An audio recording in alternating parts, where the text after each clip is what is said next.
Peace,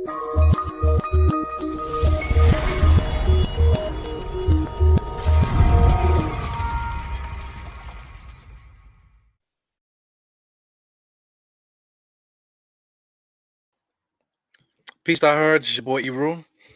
This is Dire State of Mind tonight, man. So I'm waiting for State. We're going to start at 9:45, but he had something to take care of before we started. But it's 10 o'clock now, so we're just gonna get it popping here. So as you can see, Knicks are at a crossroads right now. That's basically what I'm talking about here. When State comes in here, we can really get into it. But we're literally at a crossroads. We just finished playing a team, Indiana, who they themselves are saying that they want to trade somebody now. Everybody's on the trade block. They want to look to rebuild, right? So how close are the Knicks to being in that same situation? The Knicks right now, the Knicks should be in the same conversation with Indiana as far as tanking right now. Selling high, on their players. The Knicks should be having that conversation. But right now, Indiana's the one that made it public that they're going to basically trade, fire sale, and look to trade damn near everybody, even after beating us by 20. So I'm just going to pull this up for shits and giggles before State comes in. But check out the standings. This is the NBA standings, right? So I'm just pointing this out because not everybody's a winning team. There are a lot of winning teams this year, all the way up to 10. There are 10 teams above 500. The Knicks are now 11. We're below 500. But check out the 15, number 15. That's the Pistons, 4-19. Magic is 5-20. The reason why I'm even saying anything about that, let's just make it a little bit bigger, is because even the worst teams in NBA could look good sometimes. They did have 4 wins, the Pistons. They did have 5 wins. The Pacers are right behind them at number 13. They had 11 wins. They blew us out by 20. Does that mean that they're like a playoff team or anything like that? No, it does not. Same thing with Magic and the Pistons. We know they're bad, but they're not going to go, they're not going to finish the season 0-82. They will win some. So I'm making that point just to say even the worst team in the NBA can look good sometimes, man. So the question that I'm seeing on Twitter is now, how could we look bad one night and good the next night? Well, that's your answer. The Knicks are not a good team. We're not even mediocre now. We're below 500, so we are where we're supposed to be. If you want to talk about teams that are good, they don't win every game too. They lose sometimes. But the Knicks are at a stage now that we are what our records say it is. Our record right now, let's make it a little bit bigger, is 12-13. We're straddling that. We might win 2 games straight and get above 500 again, but this is where we are. This is not a mistake. If you watch every single game, you watch the halftime report. Shout out to Geraldine. Salute to the chat. Salute diehard. It is what it is. This is who we are, man. So it is very frustrating. It's very frustrating to watch, and I don't have the answers. I was trying to discuss it, in the halftime show, because you can't really enjoy the game because we're basically watching deja vu every single time the Knicks play. Man, it's deja vu. We win the same, we lose the same. Every time we lose because teams are running us down the court, straight down the middle, laying the ball up on us, shooting, kicking it back out, shooting threes, and we can't do anything about it. It doesn't matter who we play. If they run a scheme like that where they push the ball in the fast break and kick it back out for 3, we're dead. We just can't beat anybody that does that. It has nothing to do with personnel. It has everything to do with to the way that we're playing this game. So who do you want to blame? The coach puts the system out there. That it's up to the players to implement the system and buy in. So the Knicks are not doing a good enough job buying into the system that Tom Thibodeau put out there. At the same time, this system is not foolproof. You want to talk about Miles Turner shooting threes? It's not just Miles Turner. Just the other night we had Vucevic, right? Vucevic was doing basically the same thing in the same spot, actually. If you want to talk about that, in the same exact spot, Vucevic and Miles Turner shooting the same exact 3-point shot. You can go down to basically every team that we play, every loss that we had has always been the same way. They always leave the 3-point shooters out. The thing with the Knicks do, we try to get guys to do that kick out game, but we try to hopefully we're able to get them to do that later in the shot clock. When teams run on us, they're taking shots early in the shot clock. And there you go. If you take shots early in the shot clock, that means that the pace is going, adrenaline is up, and teams are able to get shots more in rhythm. If the ball stops and now the ball is traveling around, passing back and forth, shot clock is getting lower and lower, the anxiety is kicking in. That's when these guys start losing, start missing shots. So that game plan is not working. So the game plan, who makes the game plan? It's Tom Thibodeau. For all the greatness and the name recognition that Tom Thibodeau has, the proof is in the pudding, man. Was he good in Chicago? Yes, but he also inherited that team. The coach that they had before, they had good players too. He actually took over for the coach that they had before. And he was able to just continue to win, but then they eventually dragged out and started losing again. Fast forward to Minnesota. Minnesota, he built them to winning, and then right the next year fell off the earth and he got fired again. So this is what it is. This is how Tom Thibodeau runs teams. He was able to build it last year to get us to win. Now you can't sustain it. It's a hard system to sustain every night. A lot of anxiety, a lot of stress, and whatever. We just don't have the personnel for it. Can you win this way? Yes. The Knicks have proved that we can win this way. We won last year this way. But same guys, man. We added a couple new guys, veterans, an all-star, former all-star. A guy that was a borderline all-star in Fournier, which you could say that with confidence. 17 points a game for 5 straight years. That's all-star caliber numbers there. Even though he played for a bad Orlando team, Orlando played decent a couple years. They made the playoffs. He led them. So wasn't totally garbage when he was in Orlando. So these guys are good players, man. So you want to put it on the players. I see a lot of people complaining about Julius Randle on Twitter. You want to complain about Julius Randle. Julius Randle is bad, yes. But at the same time, he's running the system to perfection. Bring the ball up the court, set up your own post play. Go 1-on-1. He's doing what the coach wants him to do. Is that good or not? It is what it is. Once again, State should be coming in here. So anyway, State actually is not going to come in today. So I mean, State is stuck at work right now, so he won't be to come in. So that's why I came on. I just wanted to talk about this anyway, because I see everybody's doing these post game shows, and like I said, I see a lot of people putting their opinions online. They're starting to do these visual cell phone podcasts that they post on Twitter and stuff like that, giving their opinion. It's just it's very emotional driven. It's emotional driven. These people are not really watching the games. I'm not even sure if they really like basketball or understand basketball, what's happening. But it's really the drama. You want to see the drama, you want to be the drama. Yeah, man. So it is what it is. Once again, State won't be coming in today, but let's just talk about what we should be doing now. Should we sell high? Should we sell high on these Knicks? Now, like I said, 12 and 13, can we still salvage this season? Yes. But we're not going to salvage it with the personnel that we have here.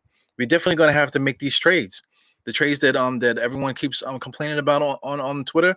The big thing is Twitter. Because Twitter is how we all keep each other connected. People can say anything they want on there, and there's an ongoing conversation, ongoing argument there on Twitter. So I posted a couple trades myself on Twitter. So since we're here, I guess I'll post my Twitter feed just so you guys can see what I was doing there. But I posted 2 trades. One trade that nobody paid attention to, and the other one that everyone couldn't stand because there was one person that was in the trade, and that's Mr. RJ Barrett. People don't want to see trades with RJ Barrett. Because RJ Barrett, like I said in the in my halftime show, it's like having a hoopty. Only you love that hoopty, bro. You're the only one that loves that hoopty. Nobody else likes the hoopty. So right now RJ Barrett is basically a BMW that you just run it down. You can't afford to do the oil change, but you're running down this car. Before you know it, in 4 years, you got a piece of junk. So am I calling not Julius, RJ a piece of junk? Yes. I'm calling RJ a piece of junk. Now can you fix it? Yes. You got to invest in it. Are the Knicks willing to invest in RJ Barrett to make him a better player? That's what they're gonna have to do. Do you invest in him to the point where you compromise the rest of your team or what you're trying to do?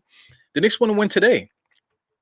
So in order to get RJ Barrett better, we probably gonna have to get rid of Julius and a couple other guys, play young, and then let RJ take over. That's basically what everybody wants to what is asking for, because we're not gonna win the way that we're playing now. We're not gonna win the way that we're playing now. If you want RJ to get the ball, you want to run the offense to RJ, then we got to get rid of Julius. We got to get rid of Julius. We got to get rid of Fournier. We got to trade Kemba. We got to play the rookies, play the young players, and then just let them go. And watch RJ Barrett get 20 points a game. But also watch us be right there with Detroit, with the 4 wins. Watch us be right there with Orlando with the 5 wins. So you have to, if you're gonna play that game, you have to be realistic with it. If we make run the offense through RJ, and get rid of Julius Randle, we're gonna lose a lot. So anyway, I have this trade here. It's basically Brandon Ingram's for RJ, Kemba Walker, Kevin Knox, and Taj.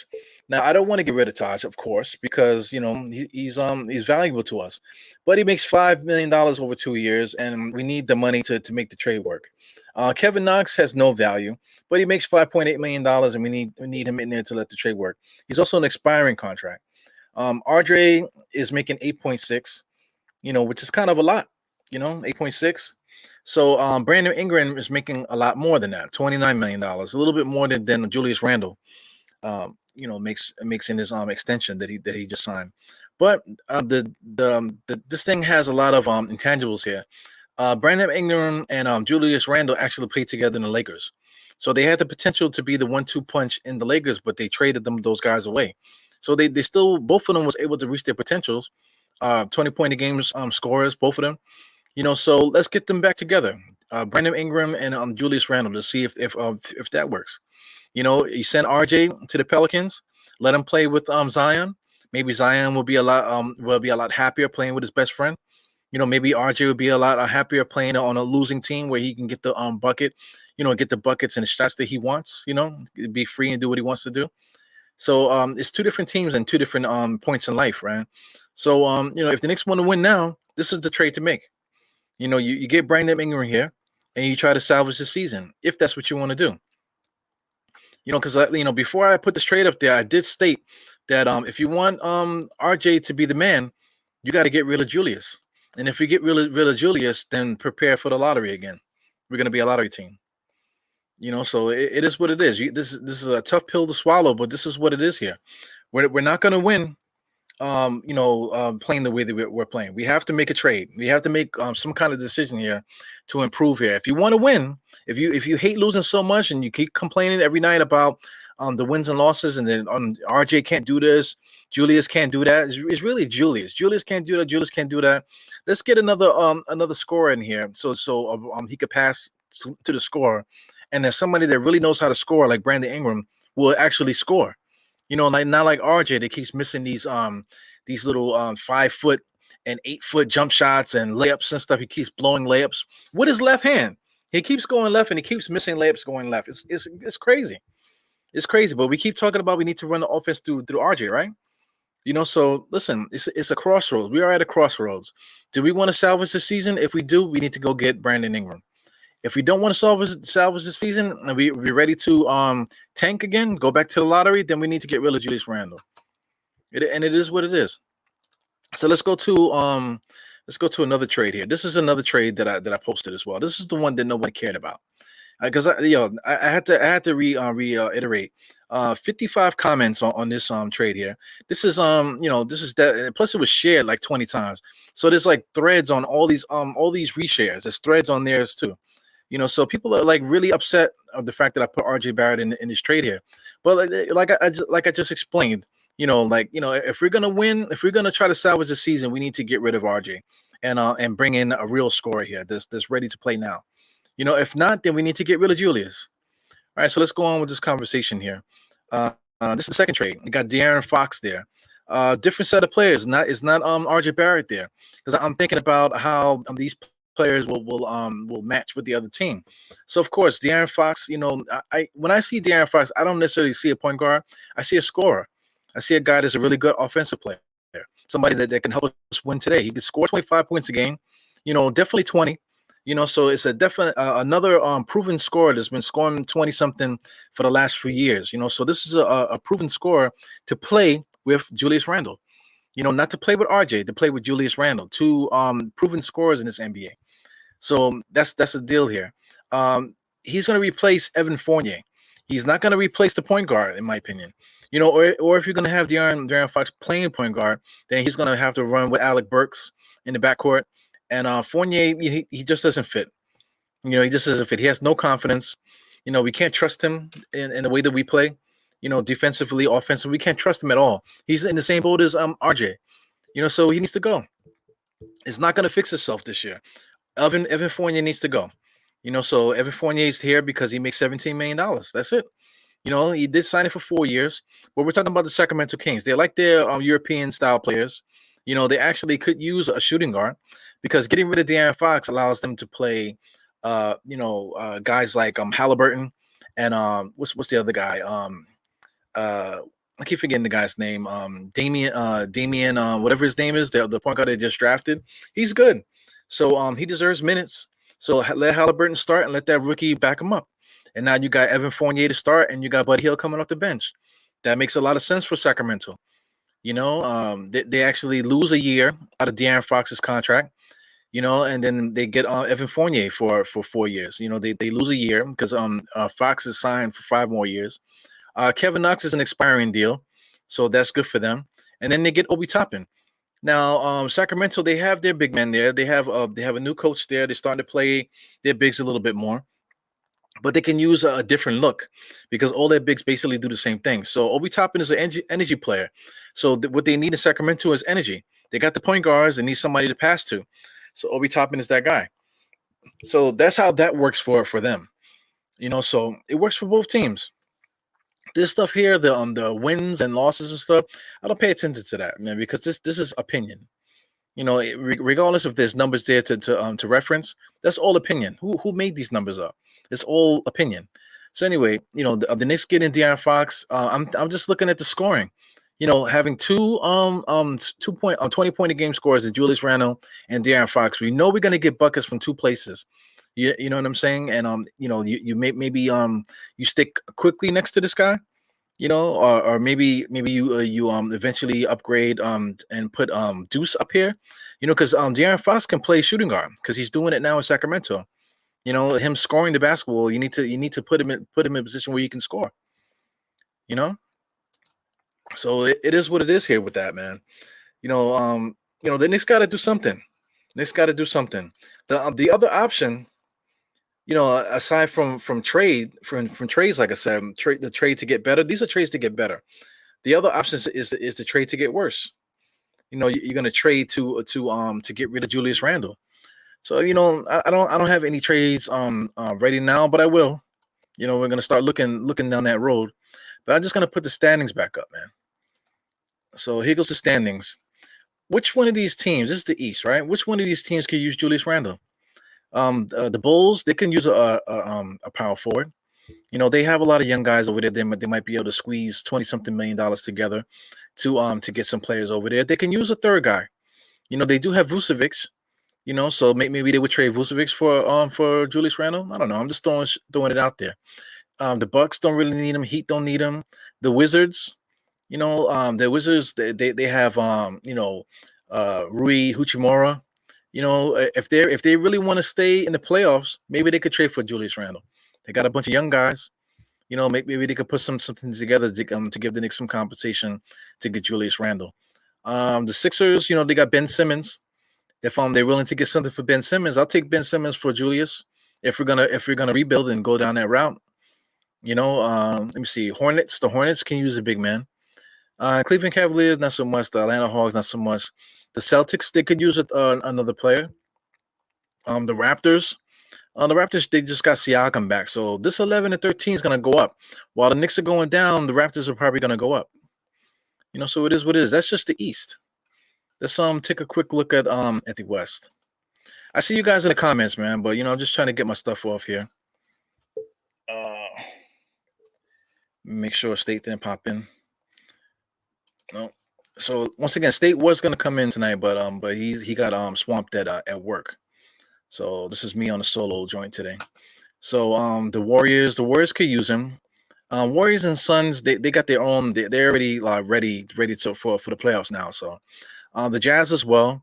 They're ready for the playoffs now too. But even them, they can use Julius Randle because they can use they could definitely use a second scorer. Even though they are 16 and 17, they do need somebody else that they can get the ball to. They can get buckets. So the Jazz can use Julius Randle. The Grizzlies, this 14 and 10 is going to go down because they're riddled with injuries, and now COVID just took Ja Morant away from them. So they're going to be in trouble. The Clippers, they can use Julius Randle. They have some pieces there that they can trade us. The Lakers, they're 13 and 12. I don't know if they want Julius back. They already got their big three. They need to make a different kind of trade. The Mavericks, they probably could use a third wheel. They have some assets left over that they can send us. Some young people. The Nuggets, if the Nuggets want to try to make the playoffs this year, they can make a trade for Julius. I can see them taking Julius over there with the Nuggets. They got guys like Bobo and a bunch of other young guys that they can send us. So it is what it is, man. There are teams out there that are looking the other way. They still want to make the playoffs, like the Nuggets, definitely. So I can see the Nuggets making the trade with the Knicks for Julius Randle. So there are options for the Knicks. It's not just trade RJ. It's not just doing that type of thing. It could be trade Julius too, but we have to make a decision. What kind of team do we want to be? What team are we now? Do we want to salvage this season, or do we want to tank the season and put it in the gutter? So let's put this Knicks record back up there. Right now we're 11th in the East. There's so many different teams there. Are we better than any of these teams? We're not. The Hawks beat us, right? I don't think we're better than the Hawks. Excuse me, we did beat the Hawks this year in our first matchup. The Hawks are depending on how we play. We were able to stop them in Tom Thibodeau's scheme defensively. The Bulls, we were able to get them once. It is what it is. We could have beat the Nets. All these different teams. We beat the Bucks once this year. The Wizards, these teams, Philadelphia, we got them in our pocket. We played the Hornets, Cleveland. We play all these different teams. We're basically right on par with all these guys.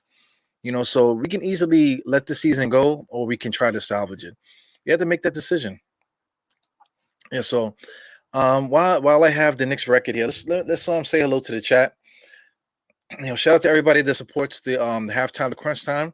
So for anybody that's been following me here, man, check me out. The halftime of every Knicks game, I basically talk about the game, and then I take you all the way to crunch time. We can talk about a whole bunch of different things. We were actually talking about dating towards the end there. Yeah, man. So once again, shout out to Geraldine. Since State is not here, let me get this out of here. Yeah, man. So we got Geraldine here as always. What's going on here? What you talking about? Big task here. Big task. What are you talking about? Why can't we have a team as passionate as the fan base? It's not easy, man. When it comes to money, even guys at work, man, you give guys a little bit of power at work, they turn into a whole different person. We all know that to be true. Same thing with this basketball stuff. You give guys money and they turn to a different person. A lot of these guys, even the guys that don't make a lot of money, talking about millions of dollars, people on the low on a totem pole, they're only making $4 million, $2 million a year. That's still a lot of money. That's millions of dollars. So once you get that money, you get a different, you start feeling yourself. So this is the type of person that we're dealing with. So if you got $2 million, you're going to start smelling yourself. But if you're making 20, 30, 40 $1 million, man, you're really going to think that you like on top of the world, because you can afford anything that you want, and everything that you say has weight because you have money. People are gonna follow the money. So it is what it is there, man. So as much as we complain about and we're passionate, these NBA players, they make money. So at the end of the day, they're gonna go home to their $1 million duplex apartment in Manhattan, way up in the skyline. and they're gonna enjoy their evening. You know what I'm saying? They might have a game, in a couple days. In the meantime, they could fly their family out to Cancun and have a good dinner, and then fly him back in time for him to be ready for shoot around the next morning. That's just this is the life. That's the life that these guys live. You know, so it is what it is. Yeah, man. Fournier isn't it? We need to get rid of him. It's not working. We have the assets to make trades. We need to do it. If we're not going to do it, then we need to cut these guys loose and let's get some assets for them. Ah, yeah, man. Hoopty. Hoop. There's so many different ways to spell hoop. You can spell it with a Y too, man. But it is what it is. Can we? Those are just hypothetical trades that I put up there. Whatever your imagination it can be.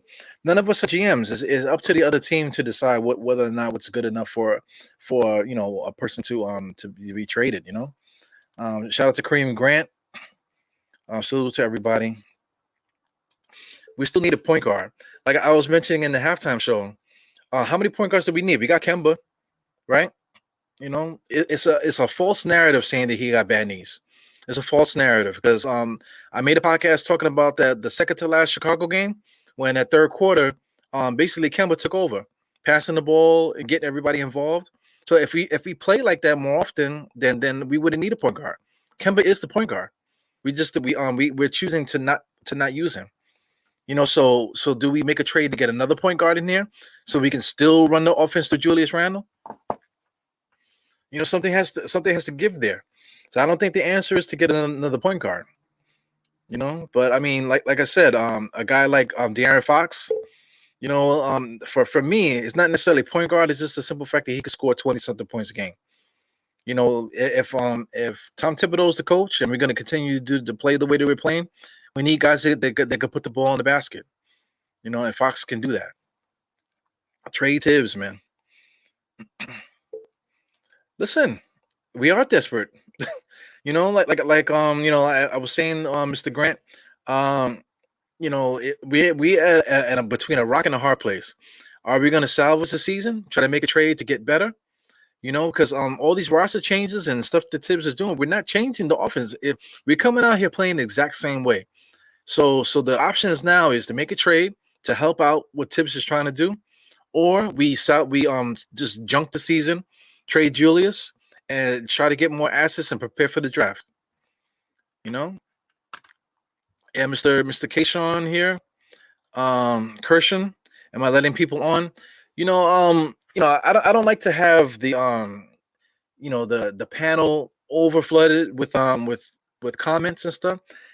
Tonight was supposed to be me and State together today, but State got locked down at work, so we're gonna give it another shot probably tomorrow. Or if not tomorrow, sometime during the week or whatever. But I rather have a one-on-one conversation, one-on-three, one-on-three the most. That way we can keep this conversation rolling. I don't want to get into it where these guys, they get you put people on there and they just start monologuing and want to take over the show, and it becomes more about egos rather than the Knicks. This is a Knicks podcast, man. So that's the reason why I run it the way that I run it. Because I can easily open up the chat and let anybody and their mother come in here and just say what they want to say, and then it'll just turn into everybody else's channel.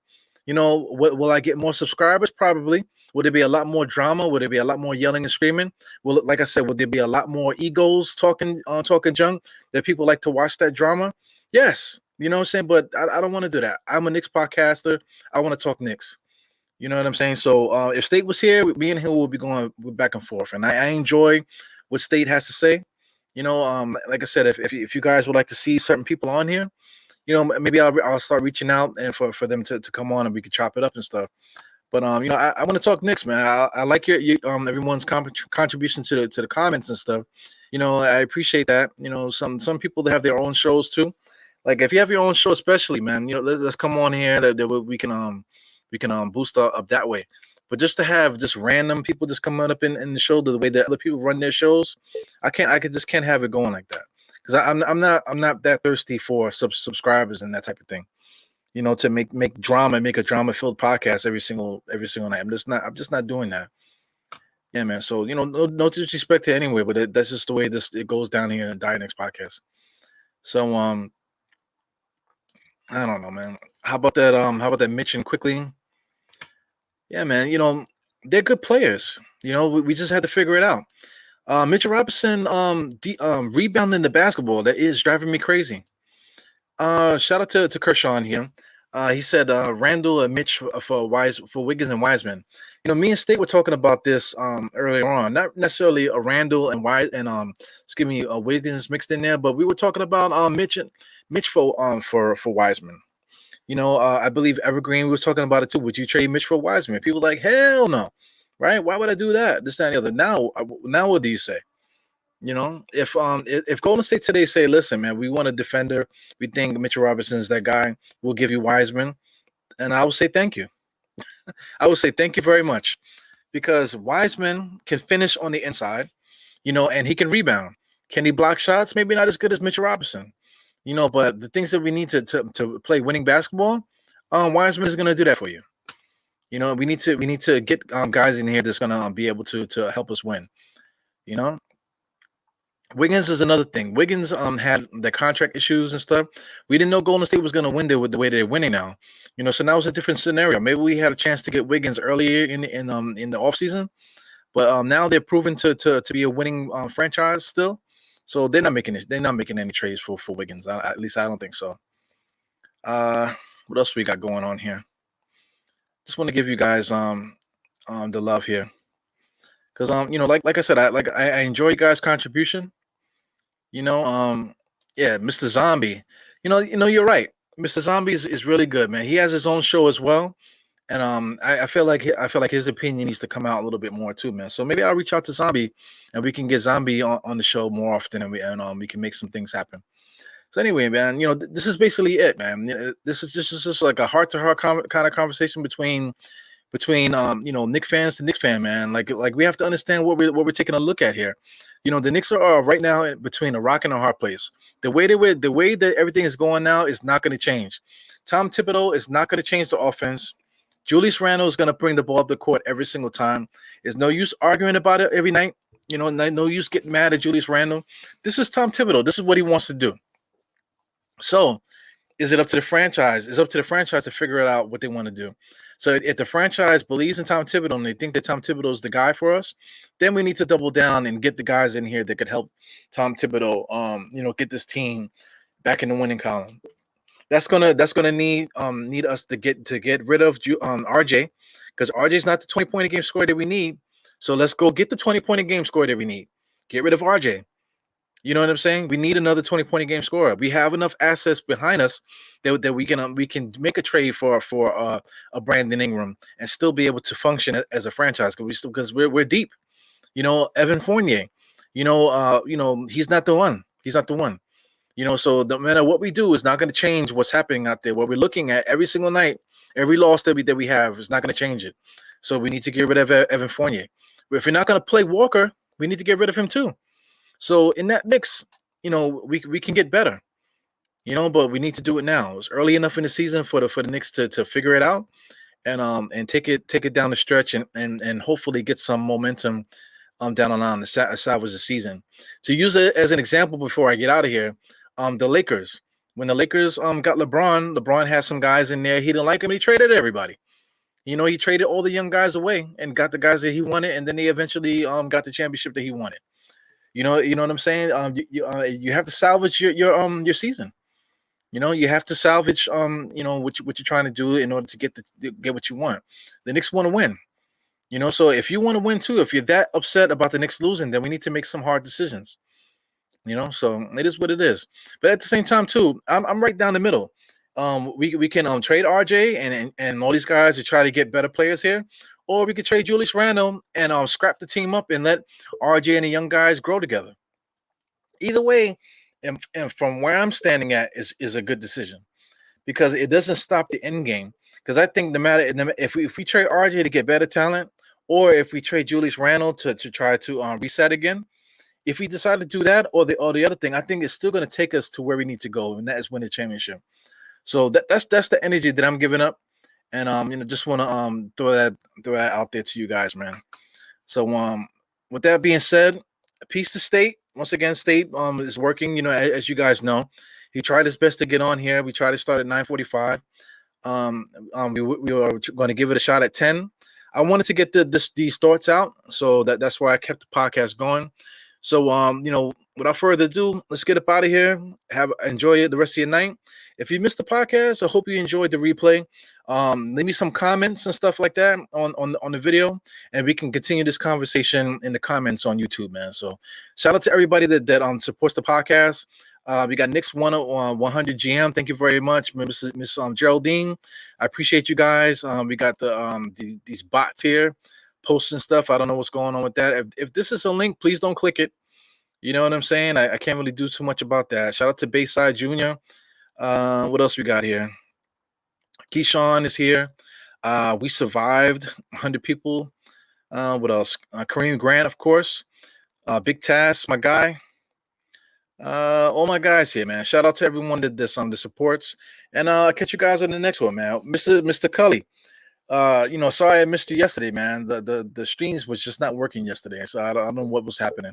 But today everything is going good, man. But I'm about to be out of here, man. So I'll catch you guys in the next one.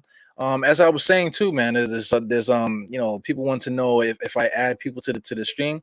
I do, man. So somebody said I should call the zombie, Nick Zombie. So I will do that to see if we can get some things going.